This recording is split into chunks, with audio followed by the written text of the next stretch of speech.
seats. We'll get into your seats. Hey, pushing me. Hey, back off. I'm trying to back off. You go that way. Fine. Here. There's enough room for all three of us. Okay. Frick. Merry Stick Christmas. to my Wheaties. Oh, yes, this is a wonderful start to a Christmas episode. I want his present. Mine's not big enough. What?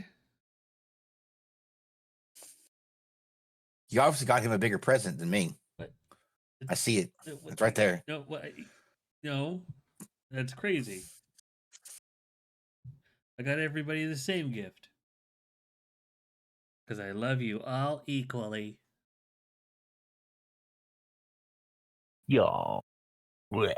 I'm also poor.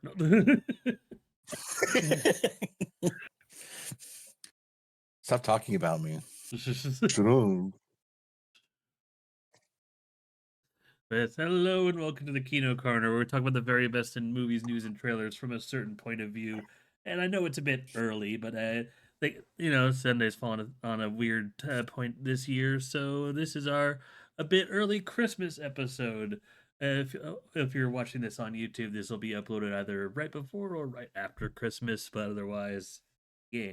But yeah, I am joined today by Griffin and Chacaron. Hello. So, Yes. Also, it is the holiday season, so I think we can forgive chaotic schedules. Oh, of course, but I absolutely cannot. I insist that whenever plans are made with me, that you must drop everything else, no matter what. Oh, okay. We'll work on that. All right. I will adhere to that as to the best of my abilities. I'm gonna eat jelly beans while I talk about movies because jelly beans are Christmassy, right?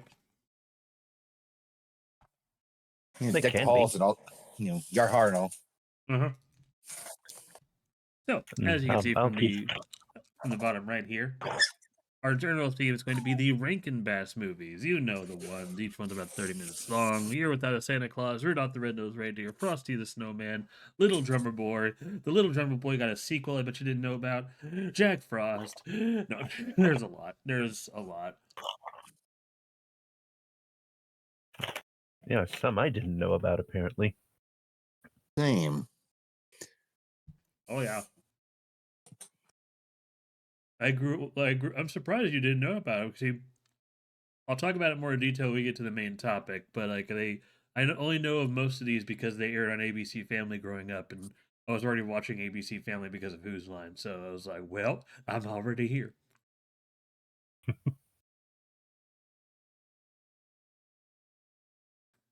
But before we get to all that, we have our normal preamble to go through to start with a little bit of movie news. Yes, there's a few things that I want to talk about here.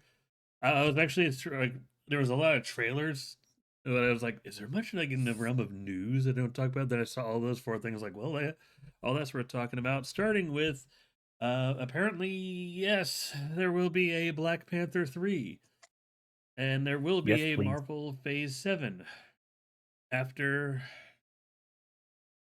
Secret War.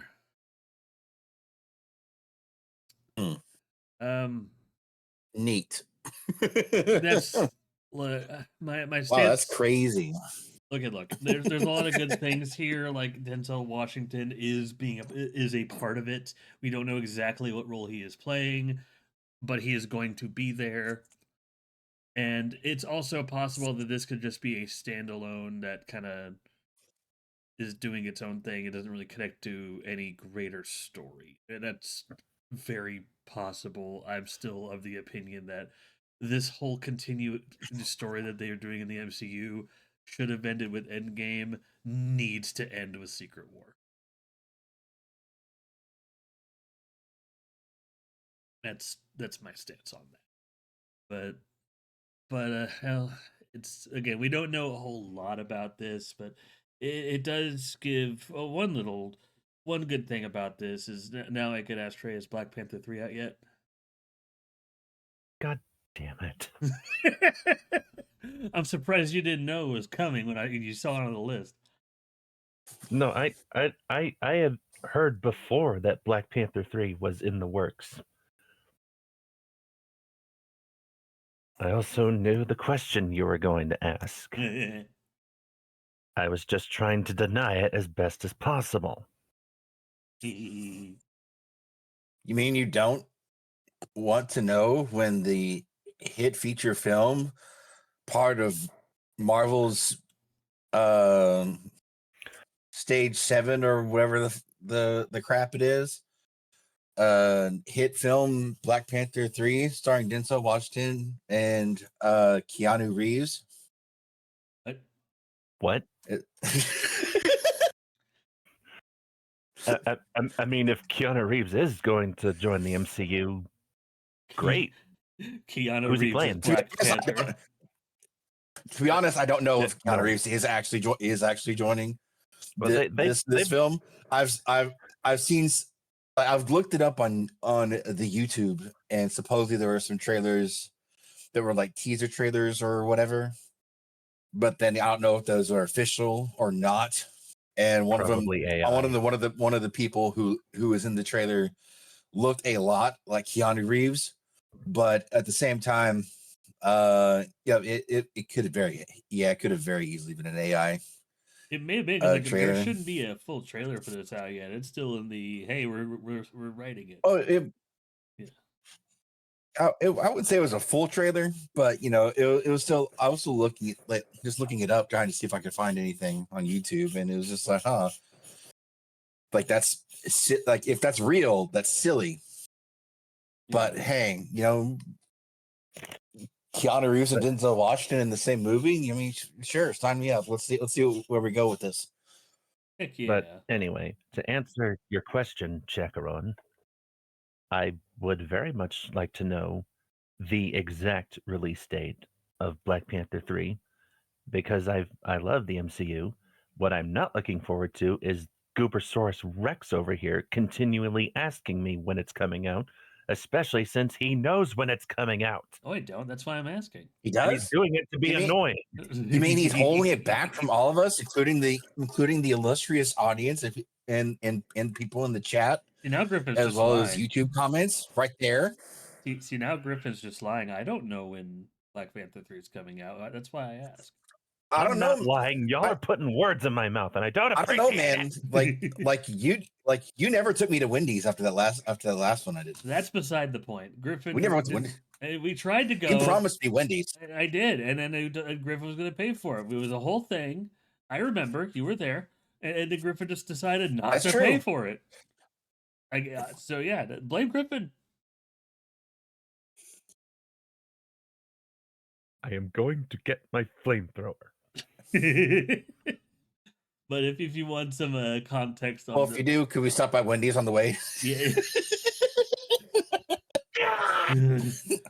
Sponsored, not sponsored. If you want further context on the joke checker on, every time a new Black Panther thing came out, I think the whole thing started because the first one was like delayed once, and I would just kind of every week, and I was really excited because it actually looked pretty decent. And like for like the weeks going into Black Panther, I would just like text or call Griffin like, "Hey, is Black Panther out yet?" Just and then like when Black Panther 2 came out, we're like, "Oh man, that trailer looks sick." So is Black Panther 2 out yet? And so every time this all sounds like a very reasonable question to ask, Right, that's what I'm saying. I asked you. Griffin's a smart guy. You'd think you'd have the information because he loves the MCU and he's such a fan. Who better to ask than someone who should be in the know? Yeah, I mean, if there's a trailer that comes out that gives the exact release date, I mean, then I'll have my answer. But I don't have the answer right now. I mean, I just figured you're smart. You're awesome. I appreciate that, but there's not a release date. Okay. You'll just have to wait. That's all you gotta say, man. That's unfortunate. I can't wait to see what Denzel Washington is doing in this though. Because the other thing that came about this is Denzel Washington basically admitted this is going to be one of his last movies because he's already making plans to retire, which feels weird to say. I thought he was retired from acting. Oh, I mean, wasn't he in that Gladiator sequel? He was. Like I thought that would have been like his last, but like no, he like this movie, and he said this is going to be one of his last. Like so, he probably has like this and maybe like 2 or 3 others that are going to be filmed back to back, and then that's just it. Which I mean, Fascinating. you know what? Like, on the one hand, good for him in reaching to a point where he can retire, but also just if that's the case, the legend has left the stage, man. yeah, Daggone. daggum. But, yeah. Well, once we learn more about this, we'll have some more information. Of course, we'll try to report on it, and Yeah. inevitably when a trailer comes out, we'll talk about it. But yeah, next piece of news, it's a little. This one is I am dreading it. Sony is making another Men in Black movie. Yay!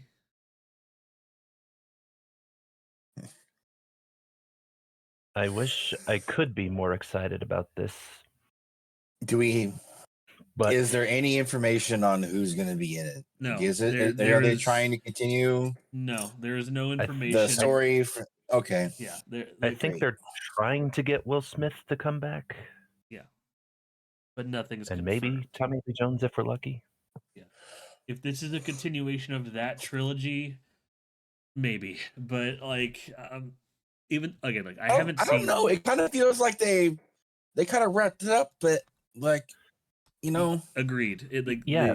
Men in Black 3 was such a perfect conclusion to their story. yeah. like it would feel disingenuous and kind of a slap in the face of anybody who likes to see that series. I'm sure you could, but Yeah. The other part of it I don't though know. Yeah, I don't like it.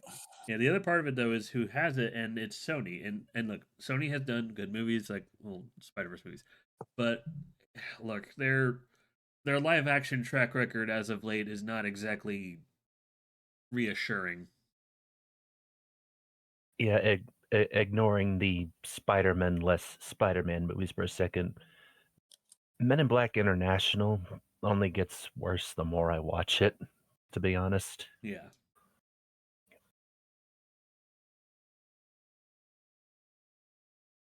I would be if this was in anyone else's hands, I would be more optimistic, but just Sony just outright saying, yeah, people want more Men in Black, right? Not really. We just want to like all they have to do is just do an event where they like have all 3 movies playing like or the original trilogy playing over the course of like 3 or 4 weekends or something, and like marathon style as a special event. And Yeah, people like would you did with the Spider-Man movies. yeah, and people would buy tickets for that. I'd probably buy tickets for that. But you So I know think what if they want to get involved with the world of Men in Black that they've put together, heck, do a series. See, okay, I would be 100% more open to a series if they wanted to try something new than a movie, because yeah, Because you're then right. you can go with much smaller stakes. You can go with different alien cultures, how to deal with the culture of humans and vice versa, as well, and the trials, tribulations, as well as sometimes silly or horrifying events that can come about from working in such an agency. Yeah. That has so much responsibility, but also such weird crap they have to deal with. Yeah. Like, shoot, the first movie alone, I would say spoiler, but it's in the freaking trailers for it. You like Will Smith's character Jay helps an alien woman give birth to a baby. Yeah. And it is Yeah, a horrifying looking affair, if not also like a little It's traumatizing wonderful for miracle him, of that's for life kind of sure. thing. It's just this is but also, oh gosh, that just takes something that's already a stressful situation and just kind of ramps it up, you know? Yeah. you're lucky we only saw it from a distance. Right?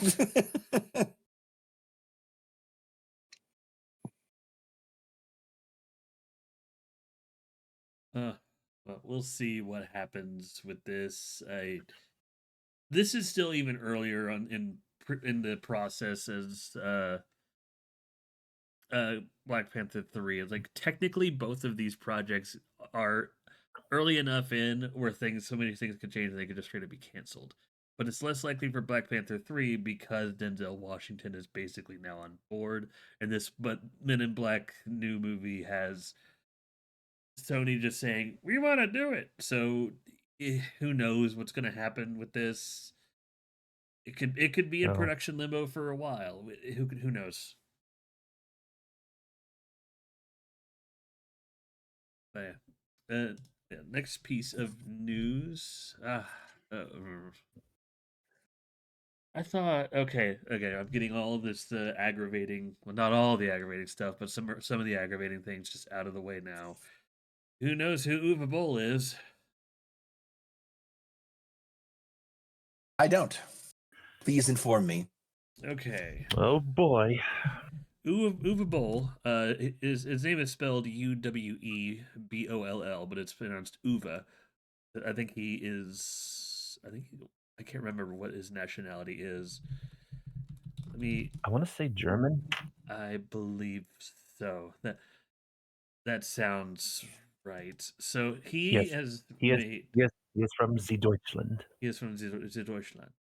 So he has made several movies. In the video game space, he has basically made adaptations that have gone by the wayside because they are quite, let's call them bad.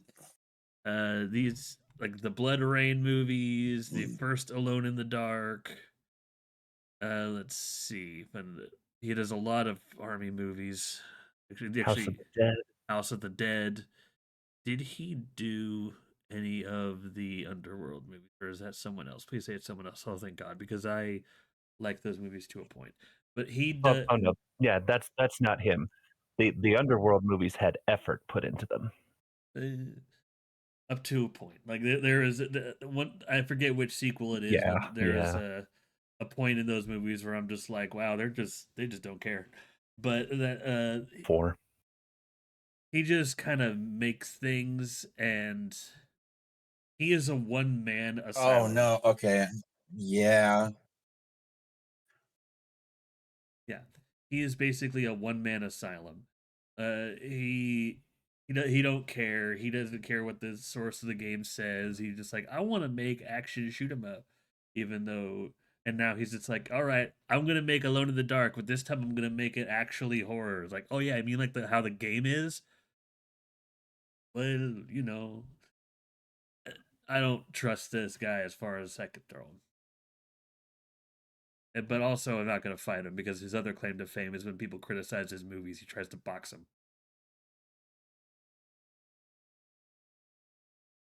A true class act. Yeah. I'm looking at his the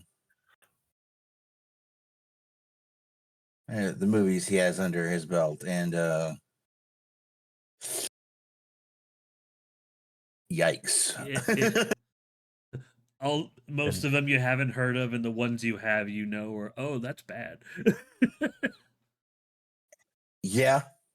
yeah, and now he's wanting to come back. How many times do we have to teach you this lesson, old man? I didn't know he was still making movies. I really didn't.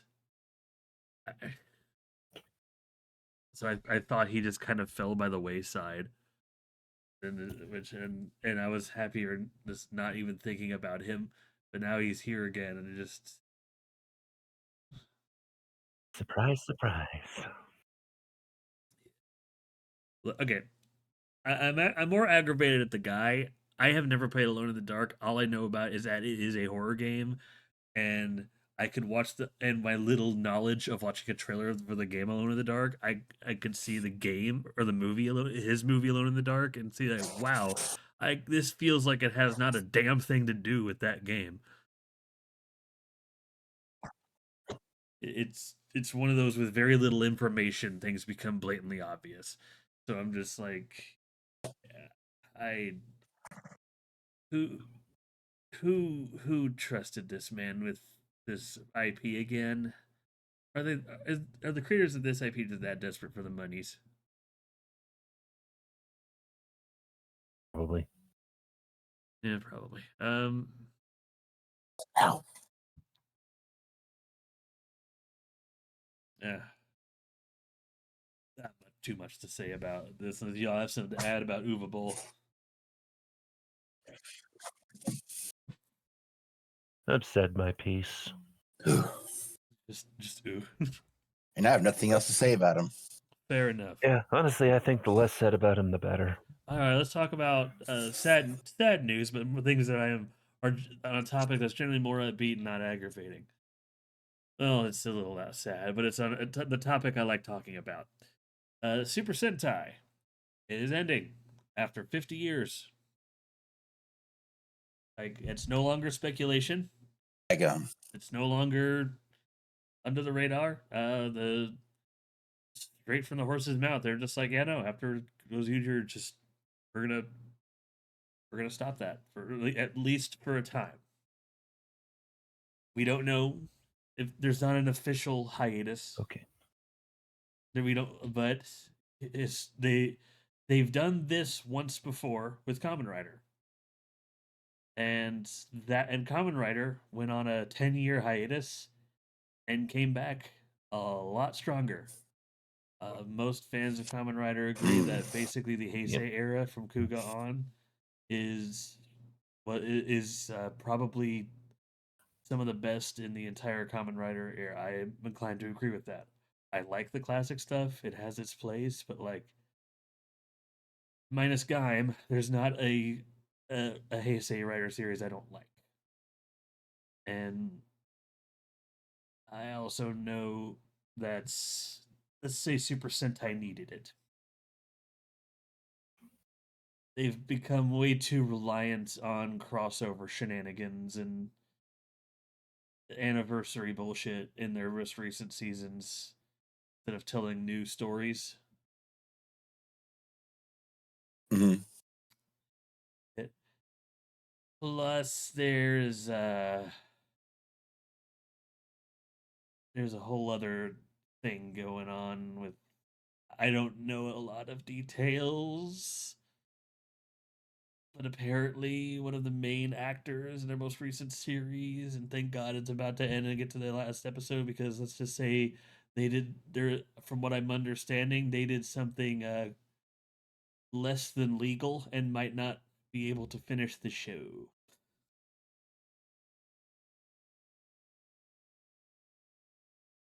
I don't know Mm. the Oh, details. It's not as bad as like they killed a man. It's not that bad, but it's still pretty. You look at it, go, fuck, what, why? What the fuck?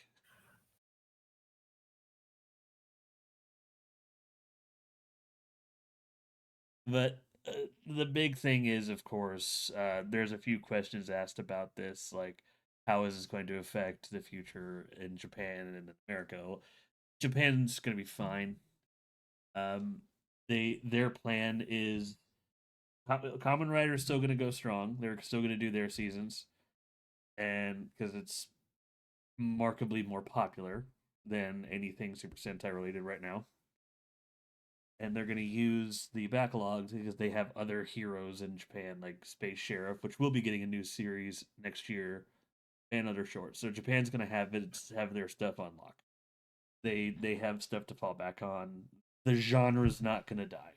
It's just other aspects of the genre are going to be center stage, while the team focused Super Sentai is going to take an undisclosed break. but this will affect the American stuff a lot. Yeah. Because there is now a finite number of Super Sentai series they could pull from, and Hasbro, Saban, and all them have already basically nixed the possibility of most of them. So they are, and honestly, as a fan, I'm just like, I only understand like two of these why you wouldn't do it, but even then, only barely. It's just they have now forced their hand where they have to innovate or die, and there is a push to try to like focus on like the Mighty Morphin era, like Zordon and all that story, like what IMDb Comics is doing, and that's great. But now they're in a position where, well, you have to do that now. You have to put the money in there because you don't have an option. Because it goes User ends in like a month. So once that's done, that's it. Like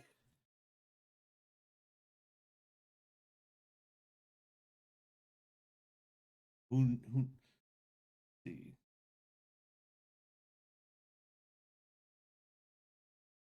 what do y'all think about this? So, um, I'll get my piece out of the way because mine's going to be a lot shorter than probably Griffin's. Because I have to admit, I wasn't always a fan of Super Sentai. I was never really into Power Rangers growing up. I didn't get the appeal. I'm not saying I hated it or anything. I just didn't get it. I didn't understand. Um, it it just didn't hold my attention. But with my friendship with you and with Griffin, I've come to understand much more, to know more. And I definitely appreciate it more now. I understand the the art history of it, I guess you could say, and definitely appreciate it because it has had a lot of impact on like on the West. Like a lot of things have come from it that I didn't know about. Um, so this just feels like I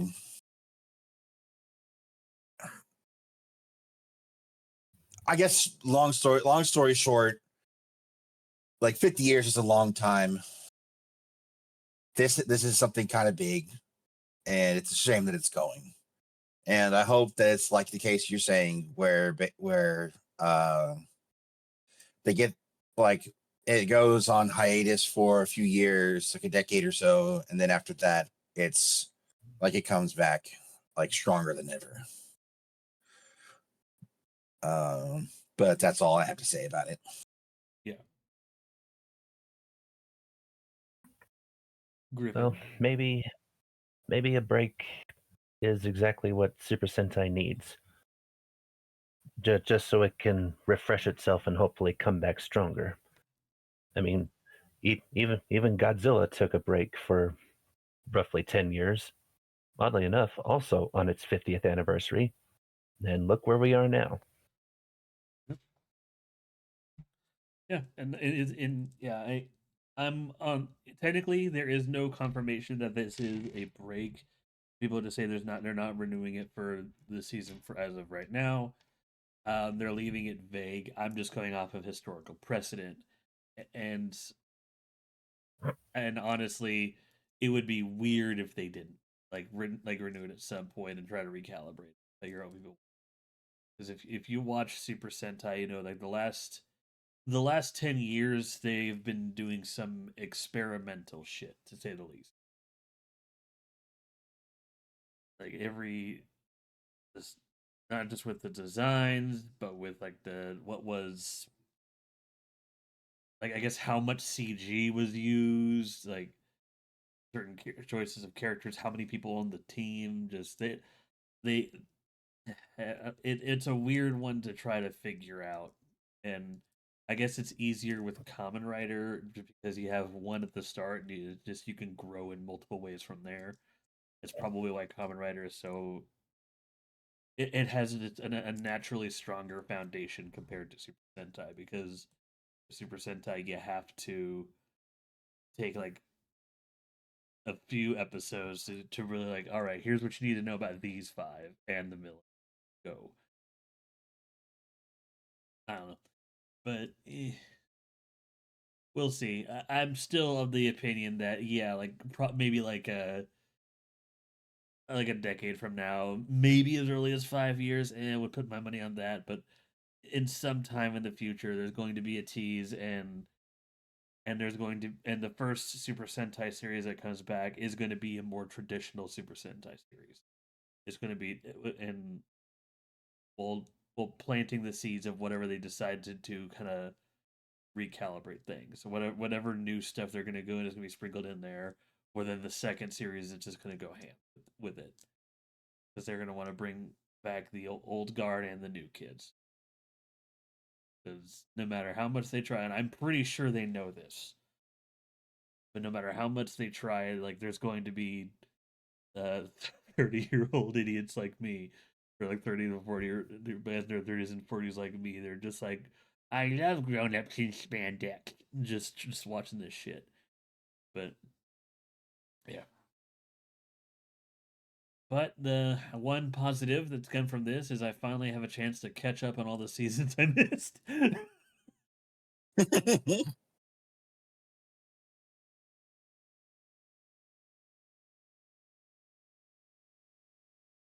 Cause God, there's so many. 50 seasons, 40 to 50 episodes a pop.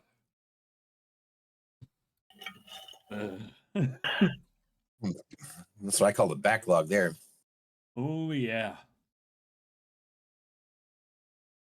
Just whatever my hyperfixation is will dominate me. Like how I mentioned this in the last podcast. I watched the entirety of Jackie Chan Adventures one more time just because I don't remember ever finishing it. Like yeah, which there was a whole season I never watched. Which damn, but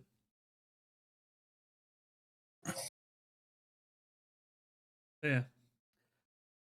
But that's it for the little bits of news there. I think it's time we go about the trailers. But there's some fun trailers to talk about. Well, Oh, well, I guess if I'm gonna be accurate, there is uh 4 fun trailers to talk about and 1 not.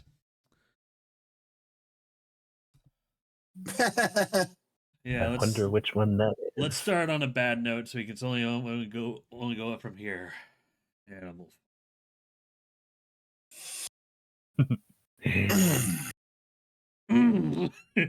What about it? Mr. Chakaron, you have the floor. You really want me to get into it? Yeah, dude. Yes, I will. Okay. All right. Oh, this is going to be good.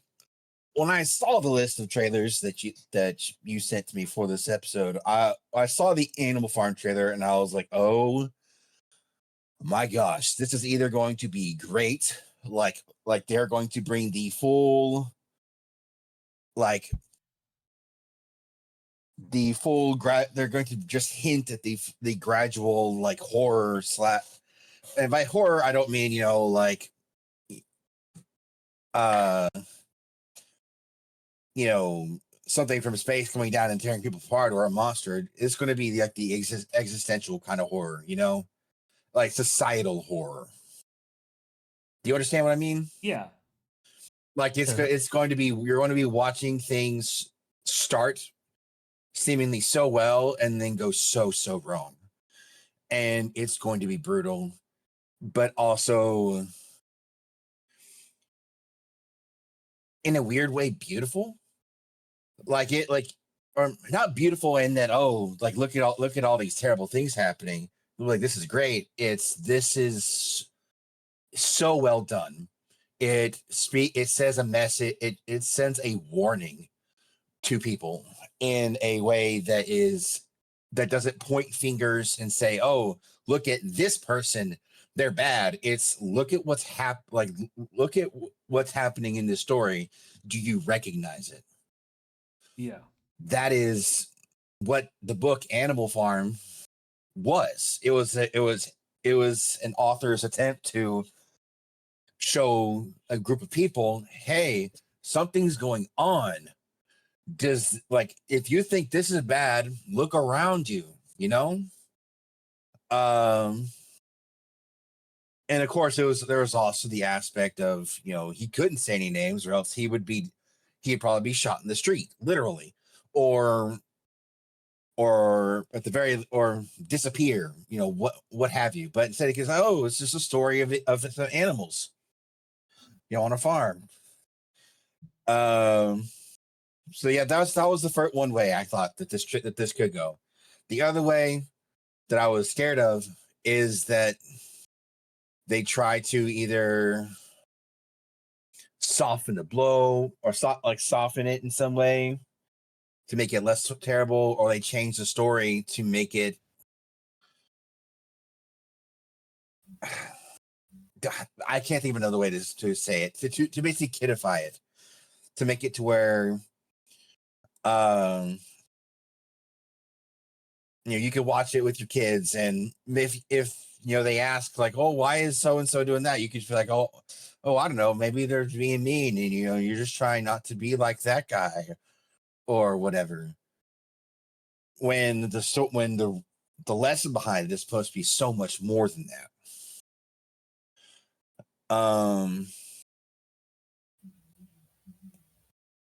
And unfortunately, what I saw with that trailer was that second one. I realized they could have I realized the draw of, if you want to get kids to watch it, or maybe young adults, trying to up the technology level a bit or whatever. Like, that's fine. I can see why why they would do that. It would just be a choice, not that big a difference, but from what it looks like, it looks awful. It looks basically like trash. They've taken this warning about an entire political, system, and all the horrors slash pain it inflicts on its people, and added the power of friendship slash, oh, we need to learn how to do this better to it. And not even in an intelligent way, in a very, if you excuse the pun, ham-fisted way. I get it. Now, of course, I could be dead wrong about this trailer. Like, they could be doing some real smoke and mirrors movie magic to make it look like it's the fun family picture, maybe a little bit raunchy or whatever, and that's hence why the for kids 11 or old, like PG-11 rating, which I did notice, and maybe some real smoke and mirrors, and it's they literally did make the story of Animal Farm and then just found a way to modernize it. If that's the case, heck yeah, I'm all for it. It would be a very, very pleasant surprise for me. But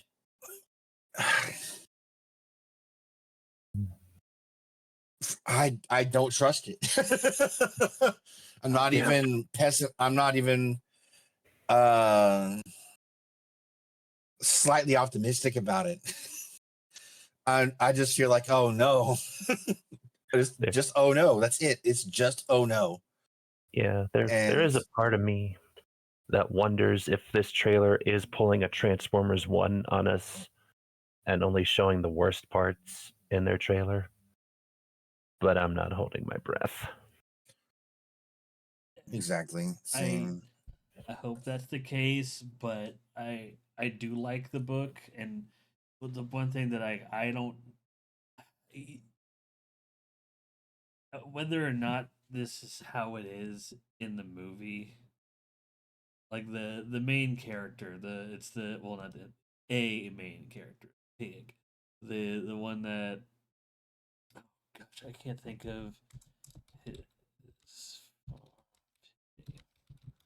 read the freaking Napoleon. Thank you. Um, thing is, the reason the book worked is because Napoleon in the book was a schemer. He was smart. He was also very slovenly and very opportunistic.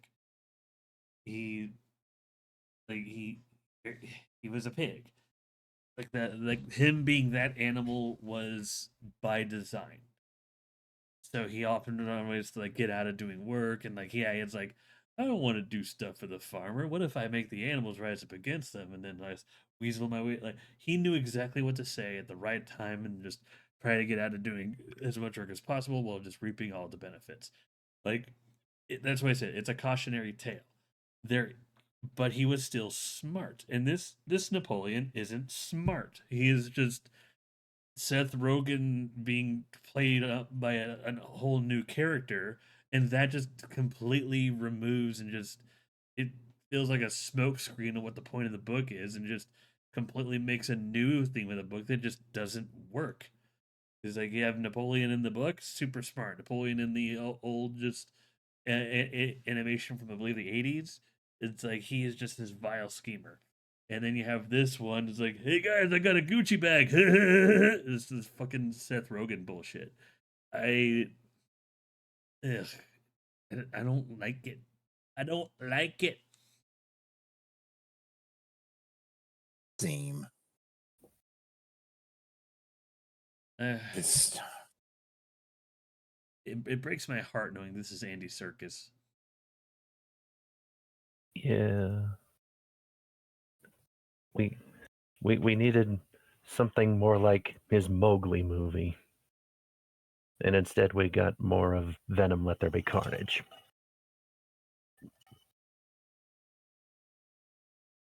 Yeah.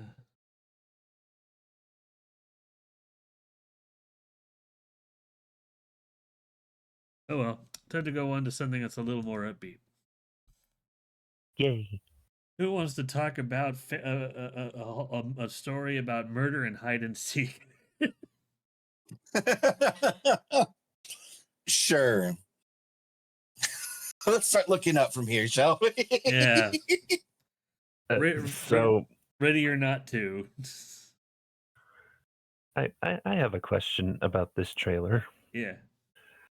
So we can have gallons of actual red blood splashing on a woman, but saying the word shit is where this trailer draws the line? Yes. Because modern It's not Hollywood, real Okay. blood after all. modern Okay. Hollywood censorship makes no goddamn sense. It. That's all I got. Yeah. It's, I assume y'all didn't see the first Ready or Not.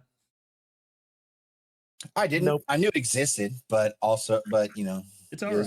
it was a movie. It's all right. It is like I'm not as big on the horror scene as a lot of people, so like I know there's a lot of people who love horror that just like, oh man, Raider and that was like a surprise hit. Like it was pretty damn good. It was all right. I mean, I like the story behind it. Basically, this woman marrying into this family that kind of is really fucked up and is doing like a hide and seek style thing, kind of like a manhunt, and she's the subject of the manhunt, and unbeknownst to them, she kind of wins and ends up killing all of them as a get back. And then the sequel is just like, all right, we weren't expecting that to happen. So now it's all the families against you because since you're clearly the worthy prey. And this movie's like, no, no more horror. We know what this is about. Time to go full Terminator 2 on this shit. And it's like, you know what? I respect you for that movie.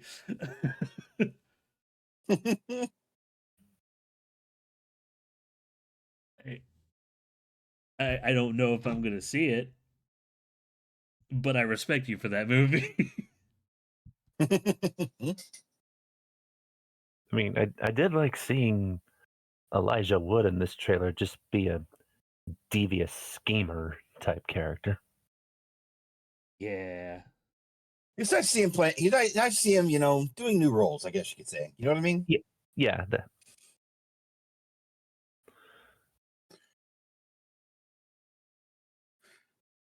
Like Let him have range. just like yes, honestly, just kill his sister.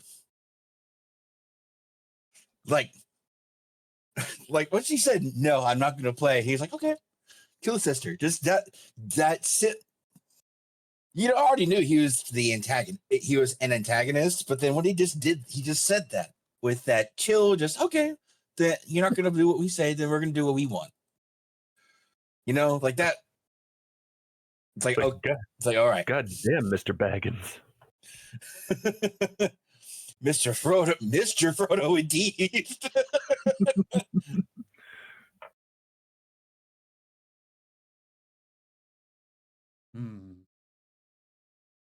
He's been doing a lot of roles like that because he was also in the greatest Stephen King cartoon ever, The Monkey. Was he? Yeah, he was the stepdad. He was the one who was basically only there at the beginning just to show that, wow, this guy sucks. Yeah.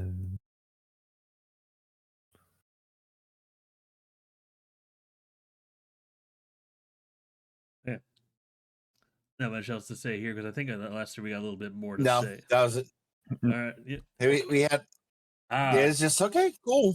That's the plan. Here's one I think y'all have something to say about Iron Lung. Oh. Is Markiplier gonna make us cry? Yes. Again? Yes. There is no uncertainty about this. He will. I'm going to see this movie. Heck, that line. Just the line. I just want to live. Is that so wrong? Why doesn't anybody else want that? It's just like, fuck. God damn, who's cutting onions in here? That as well, like, it is so. What's the word? Like, it's not relieving, but like, it makes me so happy to see like so much work being put into something getting acknowledged by getting like a full theater release. Like, how long has Markiplier been working on this movie? Like 2 years? A few years now? Yeah.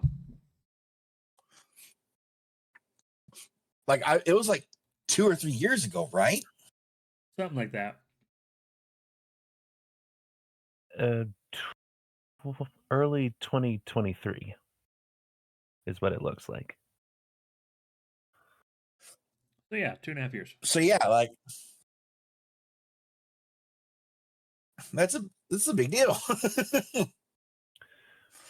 And the fact that something's finally going on with it's amazing. It's awesome.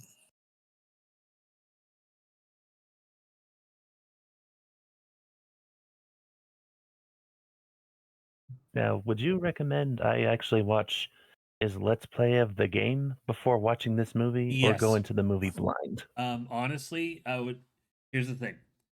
I would say watch his Let's Play because Iron Lung is a very atmospheric game.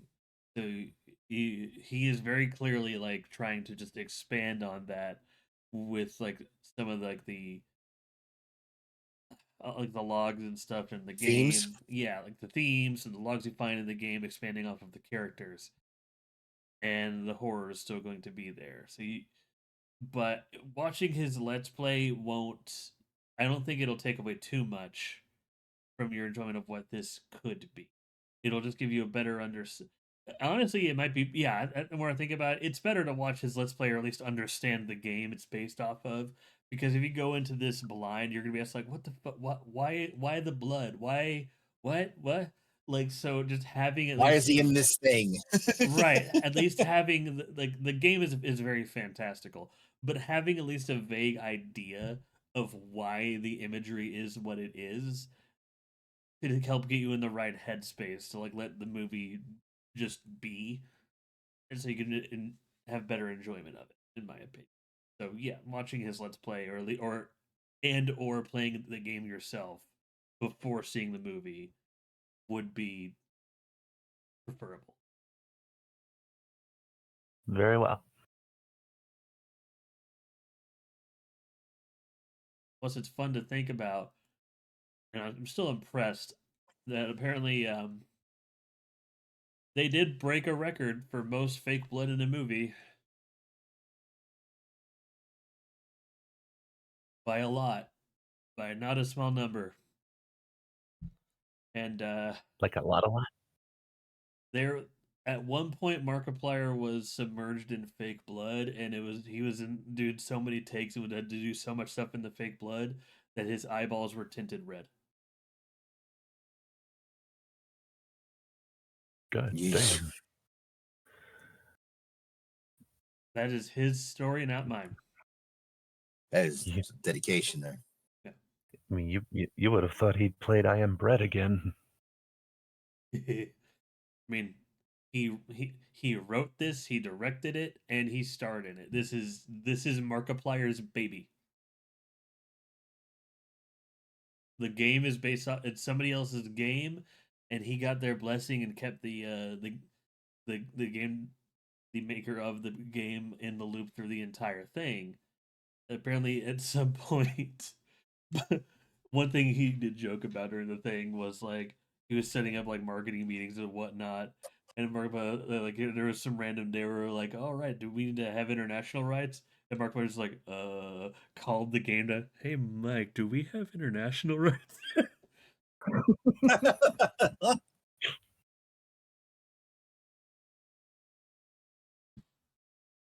Because he was just here to make a movie. And it's all the marketing stuff. It's just kind of, but no, he got it. How to movie. Yeah, but no, that's why he focused on the indie scene at first and foremost. And honestly, the movies that have come out in the indie scene the past few years have been baller. I don't think I need to remind you, Griffin, how wonderful Hundreds of Beavers was. Oh, it was glorious. Probably gonna watch it again this weekend, but but no, like Iron Lung comes out January 30th. The trailer is just looks so harrowing and so just I'm gonna be sad when I watch this and I don't care. I need to see it. It looks so good. Ugh.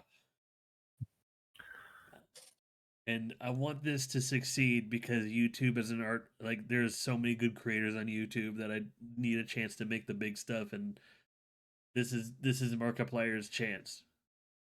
Ignore the people that are basically being dumbasses, but eh. Always do.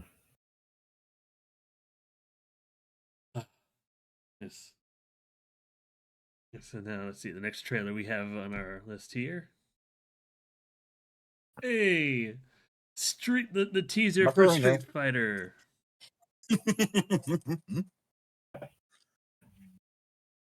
That was fun to just see the trailer, and I heard about one of the casting choices, mainly the casting choice for M Bison. David Dasmalkian, baby. Yes, and for a little bit I was like, wait, isn't he kind of scrawny looking, kind of skinny?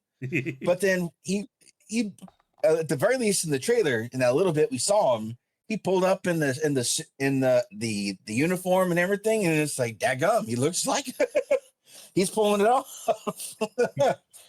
Yeah, this trailer looks hype AF, and everyone looks like they're supposed to. Bless you. I have sorry about that. Yeah, I have coworkers and they're like, "Oh God, why are like half of them wrestlers?" I'm just like, "What the fuck else were they supposed to do?" Uh, uh, uh, uh, do you not know how Street Fighter works? Right. Like not all of them are martial artists. Like they got one for Ryu and but like sure, but would you want like a super advanced Chinese martial artist or something for Guile? No. It's like when you cast Zangief, you want a big burly Russian man, which they did. When you cast E Honda, you want a sumo wrestler that can still move around like a human torpedo, which they did. If you want If if if you want Blanca, you cast a big scary man and cake him with makeup. to, Jason Momoa is Blanca, which apparently I didn't notice this because it wasn't in the teaser. They showed what he looks like. Huh. He looked good. It's like, hey, that's pretty good. There's like individual character posters, so you get to see one of Jason Momoa as Blanca, and honestly, yeah, no, he doesn't look bad.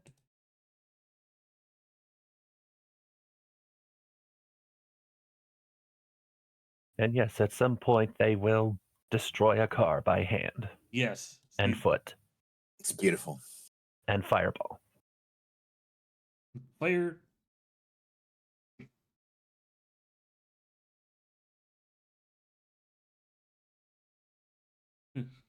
But yeah, I'm not really that big into Street Fighter, but I kind of want to see this movie. Plus, like I mentioned this to you the other day. I love how much shade they threw at Mortal Kombat whenever they're at the Game Awards showing this teaser off. They're all like, "Oh yeah, don't worry, guys. We made this trailer for you. We love these fans. I'm not like the Mortal Kombat guys." It's like, oh, Damn, Wolf. I haven't seen shade like that thrown since the 90s. the beef is back. Also, I was skeptical of it. 50 Cent as Balrog, he actually looks good.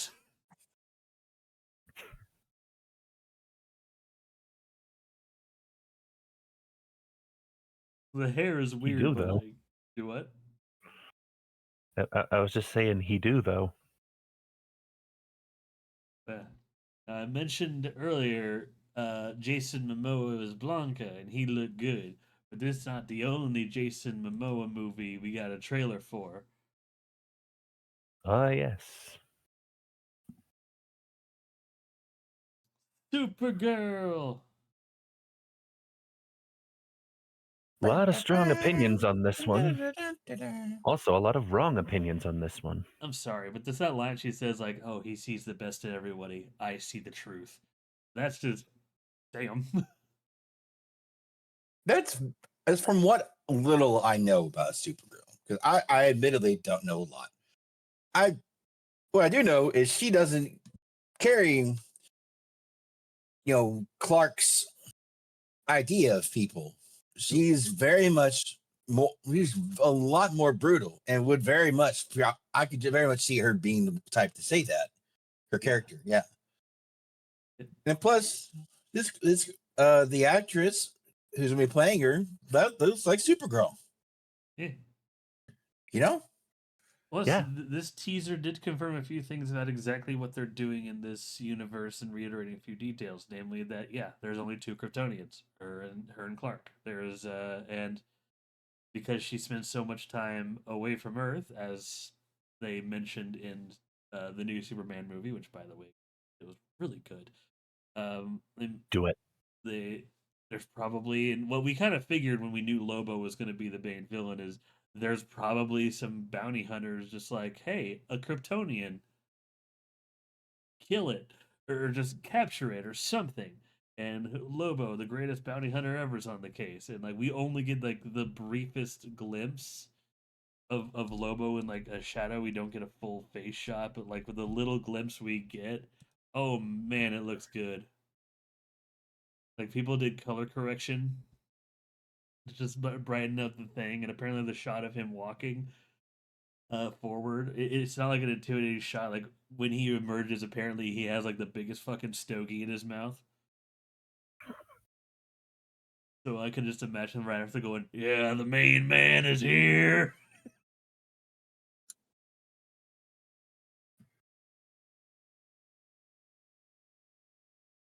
Uh, I there is a lot of potential for Jason Momoa as Lobo, and he did good as Aquaman. He did good, but there is certain roles that like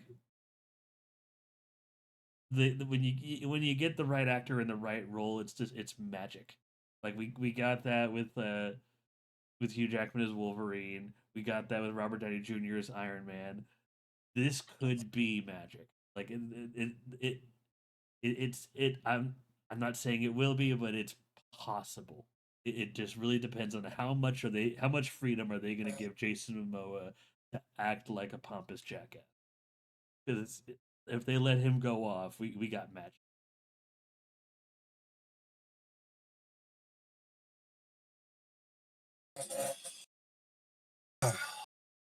We can only hope and dream at this point. Yeah. Uh, only hope and dream. Because I want it to be good. I like Superman, and I think Lobo is funny. He make me laugh because he have cigar. I don't know. He have Spigar. he have Spigar. Spigardi. He have the Spigar. He have the Spigardi He got the Spigoodle. B. Yeah, that. That that sounds like a Gen Z term for cigars, not gonna lie. What a Spigardi. Yeah, because they're too afraid to call a cigar for some reason. Just like with hot dogs, they gotta call them glizzies, which is stupid.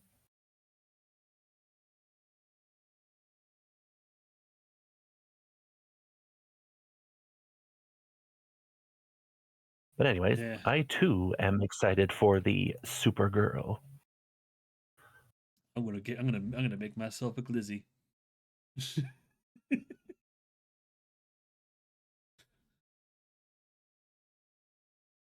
Where'd I anyway. put that flamethrower again? anyway. You never got it. You said you were going to go get it, but you never got up. You know, you just kind of been sitting there. I've been worried about you actually because of that. Anyway, now we're gonna talk about new and recent films. We're talking about movies we may have seen recently that just we want to talk about or are really good. I have a few. I have two. Before I get to mine, do y'all have anything you've seen recently, anything new that you may want to talk about? Nope. Nothing.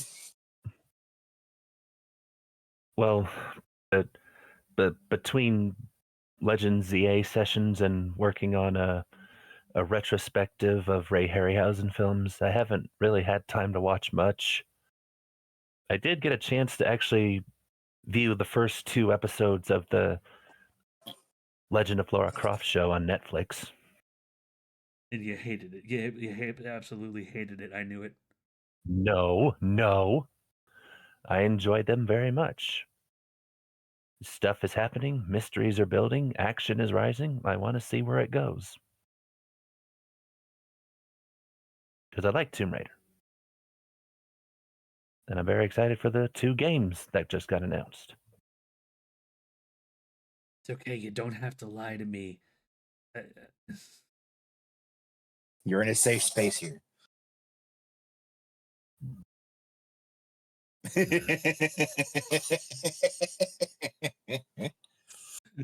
So what did you see, Kaiju? Two things. One, for the first time ever, I saw Kill Bill. Just went with some friends to see Kill Bill: The Whole Bloody Affair, which is it's Kill Bill Volume 1 and Kill Bill Volume 2 with minor cut differences to make it seem like one flowing narrative.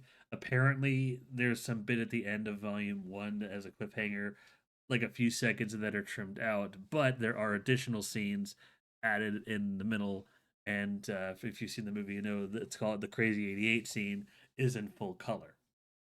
And like one of the new scenes is like the animated segment has an additional few minutes that expand upon that story, which was freaking awesome. But seeing that movie for the first time, before I saw it, I have gone spoiler free somehow with that movie.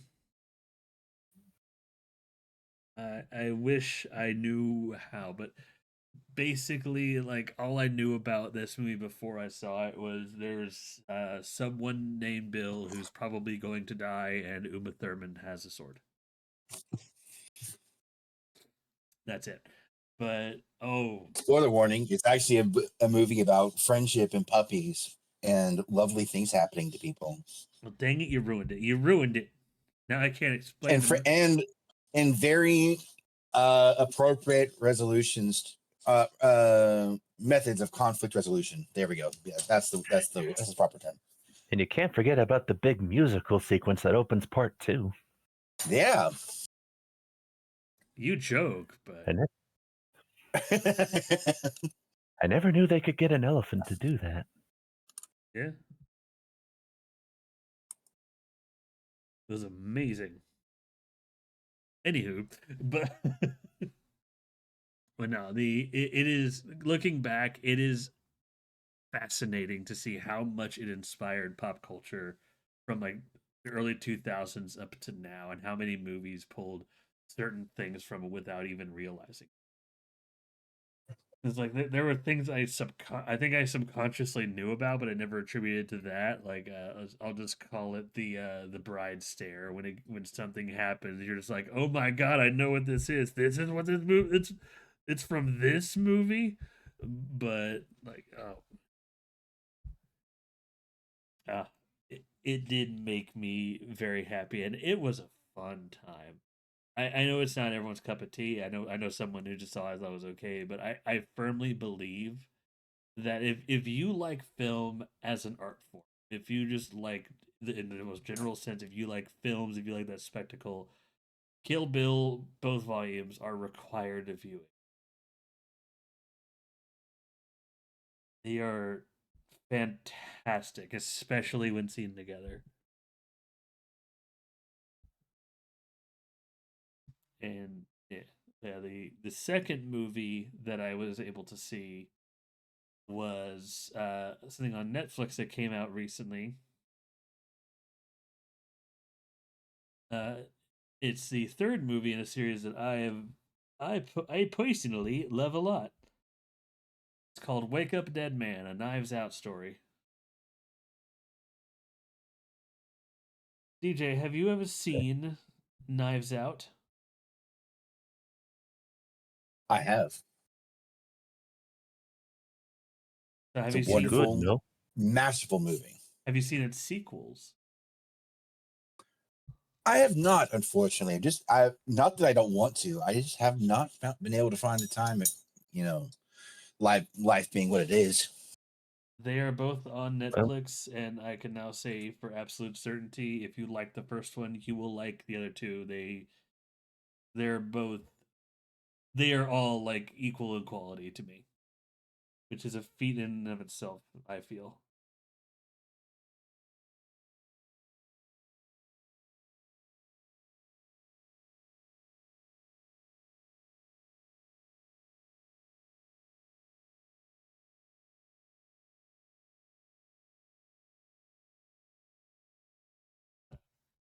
Well, yeah. Have you seen anything new recently, Mr. Chacarone? No. No. Wait. I stand corrected. I have seen something new. Two new movies, in fact. New for me anyway. I don't know if they're new for anyone else here. But two movies on Netflix called The Old Guard. Okay. Um, have you heard of it? Can't say I have. I have not.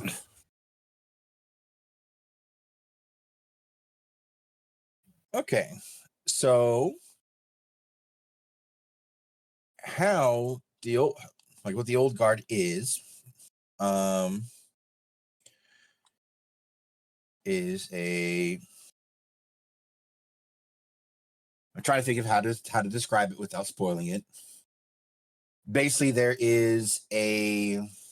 are a group of people like a really small group of people who are essentially mercenaries.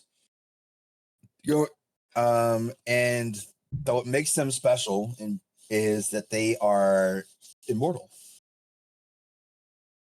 They whenever even if upon sustaining fatal wounds, their wounds heal and they stand back up. And they have been around for a long time. And it has been a long time since another one of them has shown up. And the way they would know if somebody shows up who is like them is when they are in separate places. If they're not together, they dream about each other, and so then they get a new dream of a newest member of this old guard of these immortal soldiers.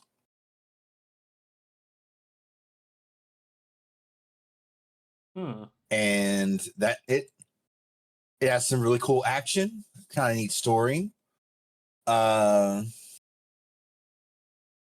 It's no super deep gonna change your life kind of film, but it's pretty cool. And I liked it. Both that one and the first one. Both the first one and the second one.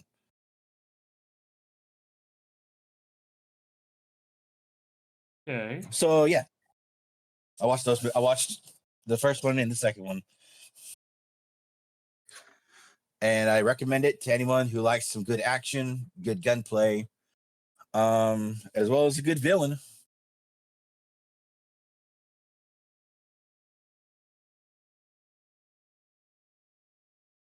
Good villain, you say? Yes.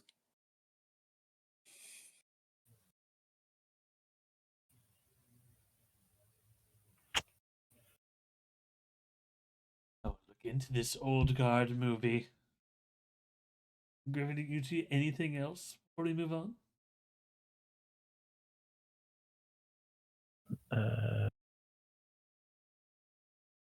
I don't think so. How dare you? Okay.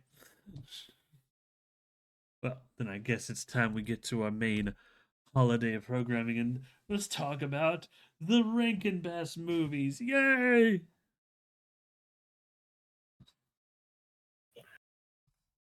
Rankin what? Rankin Bass. Rankin Bass Productions. You doing what to her what? You what? Who up ranking their bass? Oh man. No, Rankin Bass, they basically a film group. Everyone, even if they don't know them by name, they know them. They made the Rudolph the Red-Nosed Reindeer, Frosty the Snowman. In fact, I'm going to pull up a full list of things into their belt because it's more than just like the main 2 or 3 that we know. Rankin Bass Christmas movies. Here we go. Rudolph the Red-Nosed Reindeer, Rudolph and Frosty's Christmas in July, A Year Without a Santa Claus, Santa Claus is Coming to Town, Jack Frost. Let's see. Oh yeah, Nestor the Long-Eared Christmas Donkey. That was all of these are real. Let's see. Rudolph Shiny New. I loved Rudolph Shiny New Year. That one was so weird. Never seen that one. It's like Rudolph and all these colorful characters saving the baby New Year, whose ears are so big he could flap them like wings. It was something. Huh. Yeah.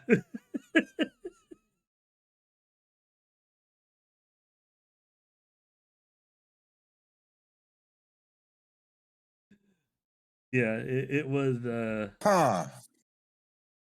You're gathering that there's probably a reason that you never Heard of said movie? probably.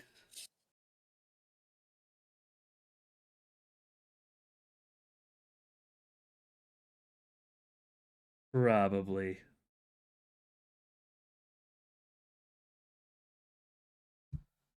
Yeah.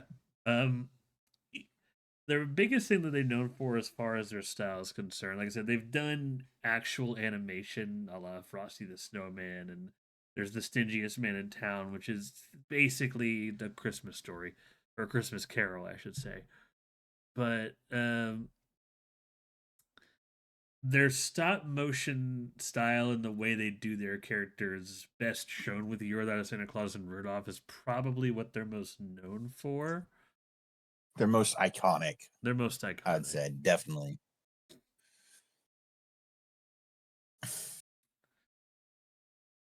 All for a time, and I mentioned this earlier, but for a time, like all of these movies, they played in the public domain, on like ABC, NBC, etc. during Christmas time. That's how I saw most of these.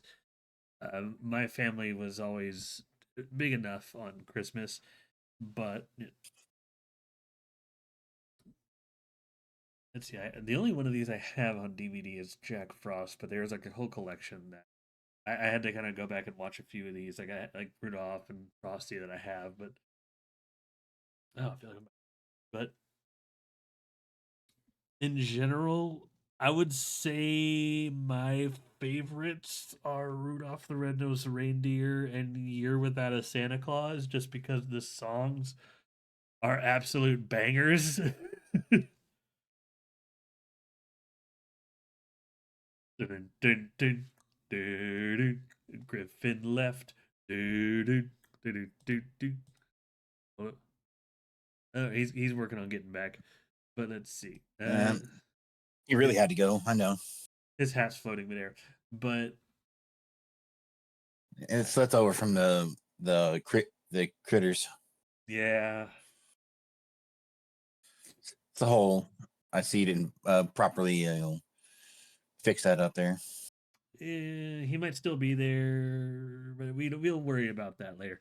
But how many of the Rankin Bass movies have you seen?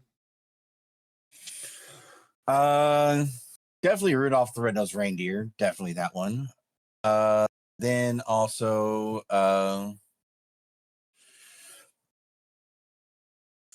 what's it called? Let's see, Rudolph, the Frosty the Snowman. I do remember seeing. I remember seeing a little bit about the one that's the Santa Claus story or whatever. Which one? Uh, the where it's young Santa Claus, like where he's stepping into the role of Santa Claus. I can't remember what its name is for life me. Santa Claus is Coming to Town, I think is that one. Yeah.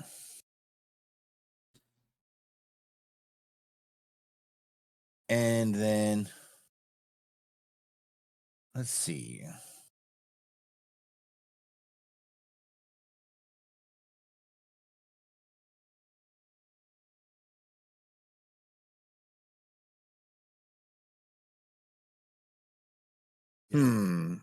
I think I got, there's probably a few others. Oh yeah, the stop motion one for Frost, where Frosty or Jack Frost or somebody was singing about how they're going to take out Santa Claus.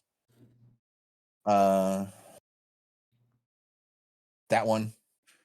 And if there's others, I've seen. Oh, and the little drummer boy. I've seen the little drummer boy. You probably saw what was called The Life and Adventures of Santa Claus, where basically Santa Claus had to convince other people why he should be immortal, and like Jack Frost is like, no, he can't be immortal. Christmas is about me. Or something like that, I think.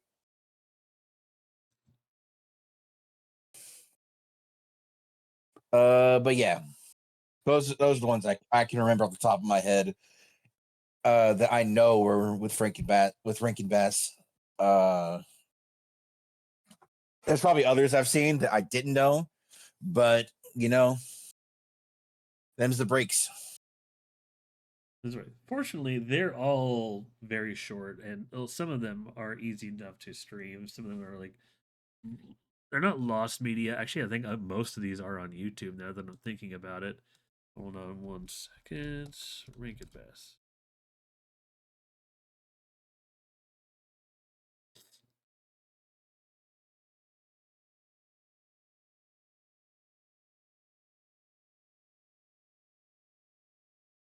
Yeah, see Frosty the Snowman, Year Without a Santa Claus. See, looking at confirming what things are.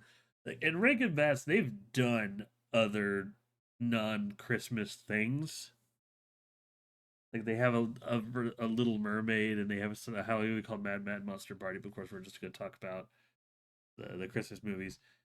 I have like the full list in front of me. One that I also think I'm pretty sure this only showed up once or twice on ABC Family when they did all their big Christmas marathons.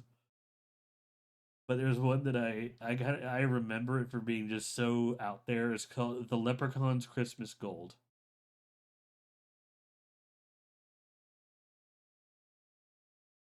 And Yeah, I no, don't know. it doesn't take place during Christmas.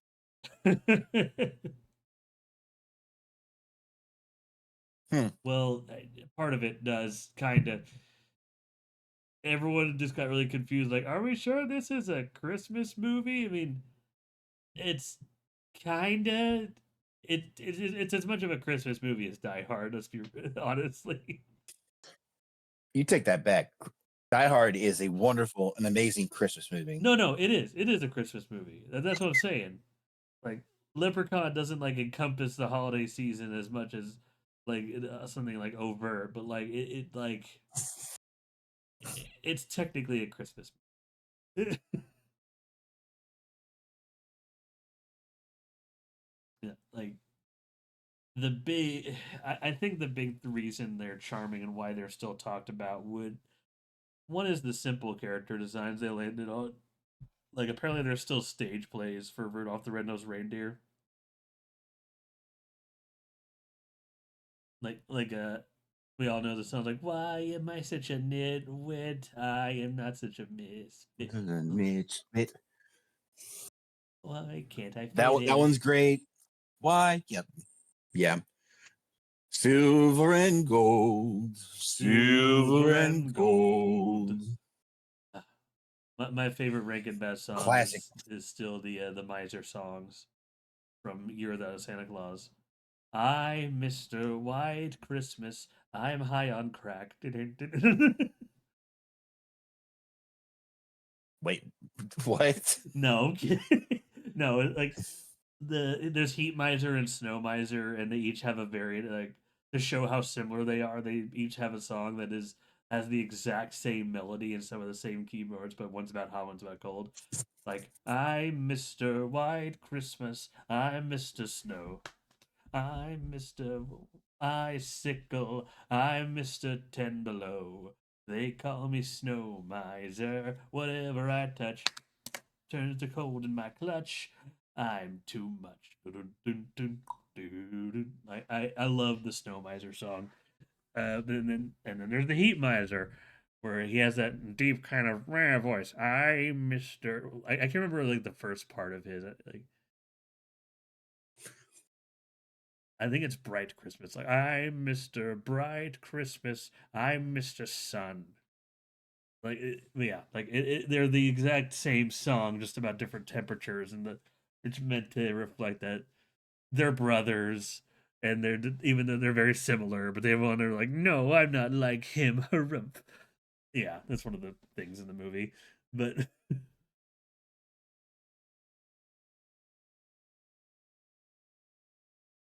but like what I was doing is there is I think this is a short that only came out like a while ago, like during the TikTok or Vine era or something like that.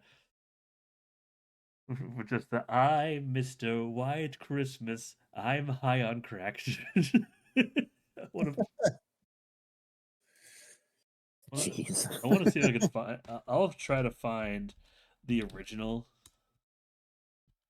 and I could send I it could to probably you. look it up. I'll just look it up.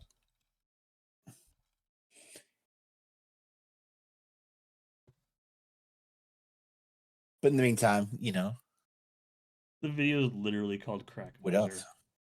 God damn it, that's that's crazy. Yeah, as we're looking it up over. Let's see here.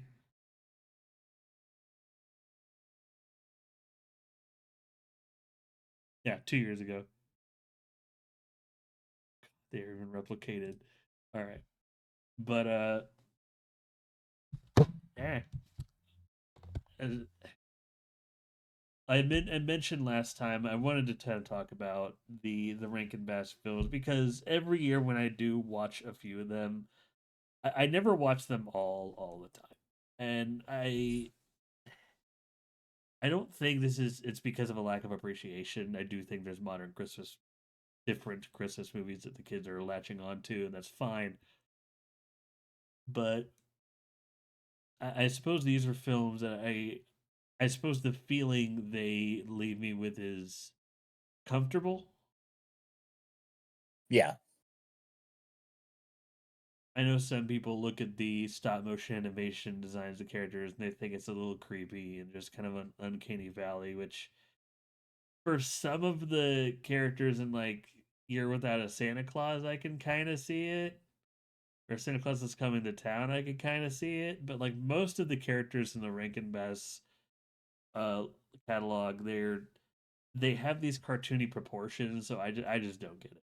It's like the divine looking females and like those stoic looking males that have these very detailed muscular proportions or just have these weird eyes. Those I kind of get, but even then, the characters themselves have a air of like I said, divinity to them. So I guess I'm Mm. so I guess it's hard for me to really. I kind of get where people are coming from, but I'm also just like, are you really just like weirded out by the fact that certain these puppets aren't human? I don't know. It's hard. It's hard to explain. I recognize that all of these characters are stop motion puppets, so I just lean more into just like, oh, these are some great looking like puppet designs, and this is Good models. yeah, these are good models. So I like what draws some people away just goes over my head. If I were to watch any of these every year, maybe a few staples. I think the I think it goes without saying that the most popular is Rudolph the Red-Nosed Reindeer. I think it's referenced in every freaking everything nowadays. For God's sakes, it was even referenced in in oh god, what's the Flash Gets new Space King? That's it.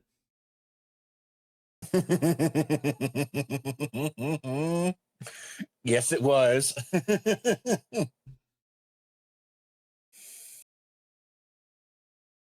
Rudolph, with your nose so bright, won't you kill heretics tonight?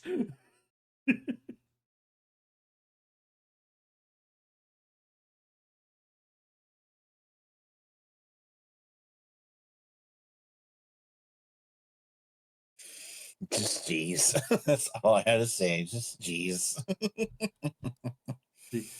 Which of these is your favorite, Mr. Chacaron? Um, I've always been very partial to the Little Drummer Boy. I really like that version of the Little Drummer Boy is my favorite. Uh, of that song. Though Silver and Gold is also my uh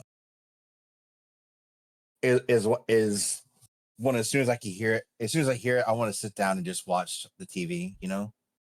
Yeah. And I want to hear it. I as soon as I hear it, it just triggers a happy childhood part of myself that just like, oh, the movie's on, and I gotta watch it. I gotta hear it. You know.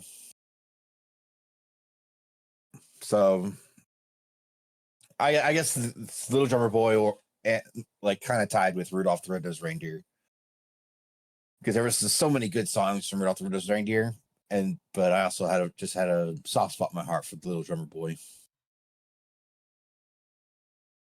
Yeah. What about yourself? Like I said, I think Year Without a Santa Claus I have a soft spot for. Mm. And maybe beyond that. Oof. I don't know.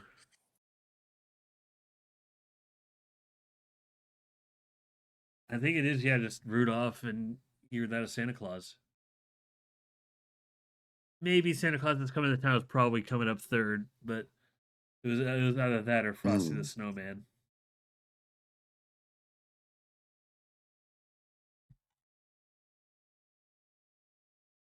Let's see here. Stream. Here to stream Rankin Bass. So they're on a mix of places. All right, so Hulu has the big ones. So if you ever want to watch these, Hulu has the big ones like Little Drummer Boy, Santa Claus is Coming to Town, Rudolph. Peacock has some. Tubi also has some, and we stand Tubi here, free with ads. Definitely try to watch that for your Christmas. Yes. Tubi has the best, and going through every single As it's in movies. yes, the movies. Well, I'm trying to. I'm also trying to stall a little bit for Griffin to come back because I think we've also reached a point. There's not with Rankin Bass movies. There's not much to say about. They're just They're they're just those old stop motions or mainly stop motions that I know of for Rankin Bass, but also there are some animated ones. But they're childhood movies. They're by like a whole generations have grown up with them being played on TV, you know, during Christmas time, and it's synonymous with Christmas now. yeah, At the very least in the American, you know, side of things. I don't know about the rest of the world. yeah. I think Christmas just means a lot of things to different countries. I'm pretty sure the only other country that Christmas has this similar enough meaning is Japan. Weirdly enough, like, but like I think these. I don't know if every Rankin Bass movie will follow on that because some of them are technically in the realm of lost media. Like so, there is a sequel to Little Yeah. Drummer Boy. Nestor the Long-Eared Christmas Donkey is one that I'm pretty sure is lost media now and only available on certain VHS tapes. Um, but Saying the Christmas donkey reminds me of a certain song that I remember hearing a long time ago. Have you ever heard the song Dominic the Donkey? no, can't say I have. It's a um back. Do you remember the radio station 98.7 K Love? Yes, I do. So they used to do this thing where they would play much older music, and one of them was the song Dominic the Donkey. And the reason why it went Dominic the Donkey is the Italian Dominic the Donkey, the Italian Christmas donkey.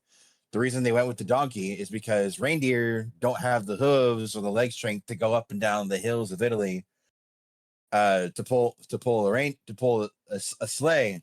That's why you got to get a good old trusty donkey, or like that was the whole story behind like it was it's very much like an Italian culture thing, like old Italian, like 1950s, 60s, something like that.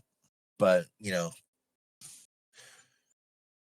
look at the song. It's a nice little it's a happy little tune. Okay.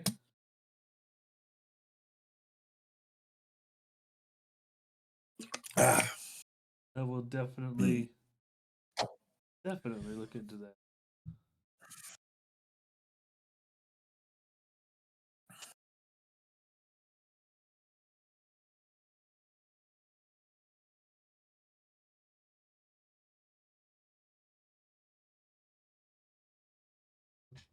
Yeah. Yeah. Well, I don't think Griffin's going to be coming back. I think he might be having internet problems looking at that, but that's okay. That is a shame. He's a great guy. As you heard, we rag on him a lot, but that's kind of our friendship. It's not done to like truly cause any suffering or true antagonism. It's from a place of affection, and he knows.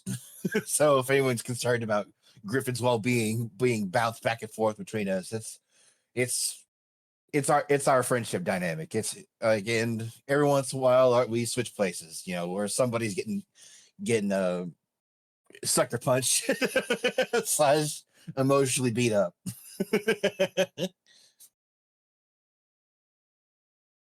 Yeah. But hey, we wouldn't have it any other way. But I guess with that, I'll close things out here. There won't be a wheel tonight because, like I said, my next topic is also pretty set in stone. It's going to be a year in review. So after Christmas, if you're watching this on Twitch, this will be the 28th. We're going to be looking back on just 2025 and movies, just seeing like what came out this year. Was this a good year for movies on both streaming and everything? And was this a like give our feelings of just the general things throughout the year? Maybe whoever wants to join me, give what's their favorite movie of 2025 as far as all the new stuff that came out. But yeah, cross that bridge when we get there. But for now, I was wish everybody a very very merry Christmas. Yes. Oh, wait a minute. Hold on. I think we might have a Christmas miracle here. Hold on. Griffin's gonna come back right at the end, I think. Hold on. Just message me.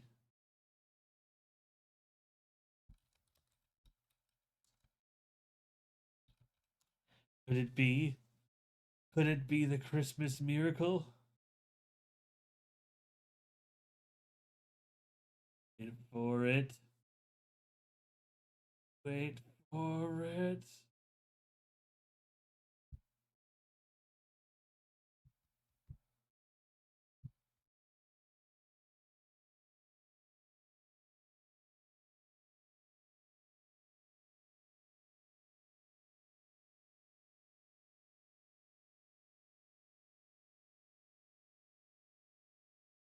Let's see him on there. I'll give him a few more minutes. Is there anything you want to say to the? Oh, wait a minute. Could it be? But Hello? Griffin's back. hello. I Hit am him. back. Splats him. Right at the end. No, You missed the Yeah. discussion. The flying jump from the top rope. No, it's a Christmas. You came back for a Christmas miracle. We didn't say. Is there anything you wanted to say real quick about the Rankin Bass films before we actually end? well, I rewatched a few of them, specifically the Rudolph, Santa Claus is Coming to Town, Frosty the Snowman, and The Little Drummer Boy. It was a nice little rush of nostalgia, and especially because I've been consuming a lot of stop motion animation content recently. I will say, I think Frosty might be my least favorite one, and Santa Claus might be my most favorite. The year that was Santa Claus, or Santa Claus coming to town? No, Santa Claus is Coming to Town. I couldn't find a copy of Year Without a Santa Claus in time for this, unfortunately. Is it because they have that one song? Put one foot in front of the other. Soon you'll be Mm. walking across the floor. Well, it's not the only reason, because it feels like the most definitive version of Santa's origin that we have out there, or at least in the upper echelon of them. True. Let's face it, these shorts are iconic for a reason, not just because the networks play them every year. No, that's exactly why they're. Well, also, did any of you notice that certain scenes were added in or removed for the home media releases? No. No, actually, I didn't notice that. Well, looking at Rudolph specifically, when Hermie and Rudolph meet up, they sing this song called Fame and Fortune, I believe it was. But on the DVD version, it's an extended version of the Why Am I Such a Misfit song. Huh. Huh. Weird. And Weird then indeed. with the little drummer boy, for some reason the DVD takes out sound effects. Huh. Specifically the drumming. It's like, why? That That's kind of is the whole weird. point of the special. Okay, well, it's not the point. It's the No, I the get it. whole I go. the greatest gift is from the heart, something of love, Yeah. you know. But it's like you kind of need the, the drumming. What's going on here? It's the story of the little drummer boy, not the boy who pretends to play the drums. Also, did either of y'all bring up the absolute nightmare feel that spawned from some of these shorts? So yeah. Kaiju did mention that about how some people found certain things unsettling. I'm guessing you are one such person as well, Griffin. Dude, the Bumble scared the hell out of me as a kid. Bumbles bounce. Also, and while we're on the subject of the Bumble, Rankin Bass also had a hand in making King Kong Escapes for Toho, and I could have sworn they used some of the same roar effects for Kong that they did for the Bumble. I can definitely see that. Yeah. Only to find out that I think Rudolph actually came out either. Hold on, let me look this up. No. Okay, Rudolph was before King Kong Escapes came out. That was 1967. And I wish I had had time to actually watch King Kong Escapes before that to confirm this, but for the most part, I just heard a bunch of altered stock monster roars coming out. Excuse me. I don't think I Which- will. I think you've been interrupting this man for this past couple minutes here. You're right. I'm sorry. You're very sneezy tonight. Sorry, I'm allergic to bullshit. No, I'm kidding. How dare you? Hey.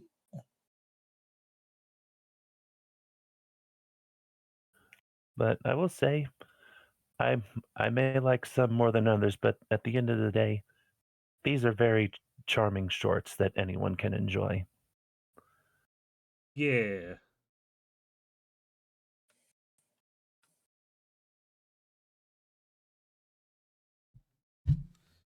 Very charming. They're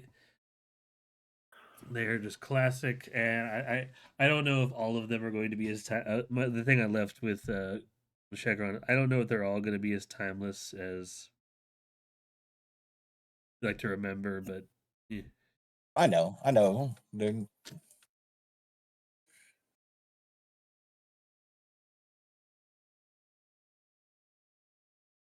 But we'll see, and I'd like to think that most of them will at least try to stand the test of time.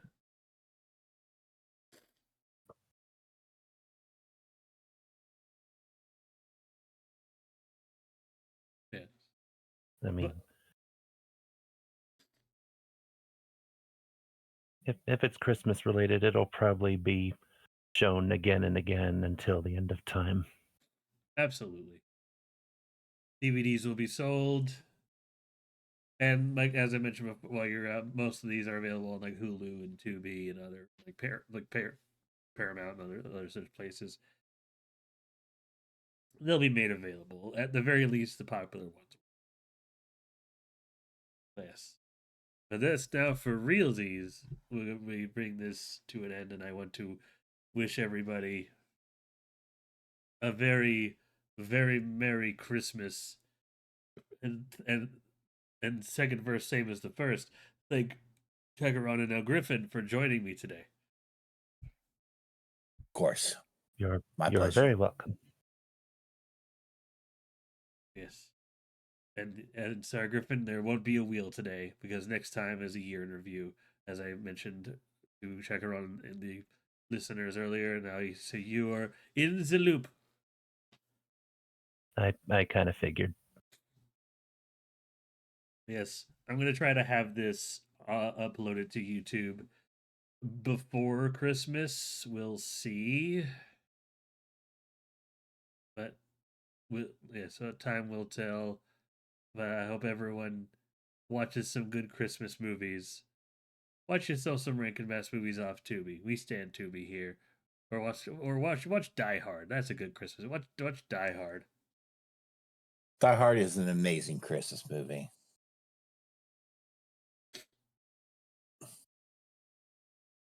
Yeah.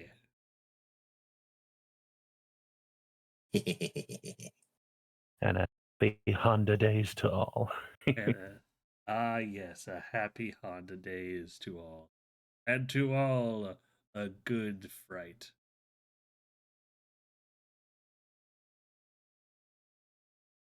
Yeah, Fret Me Daddy. Merry Chrysler.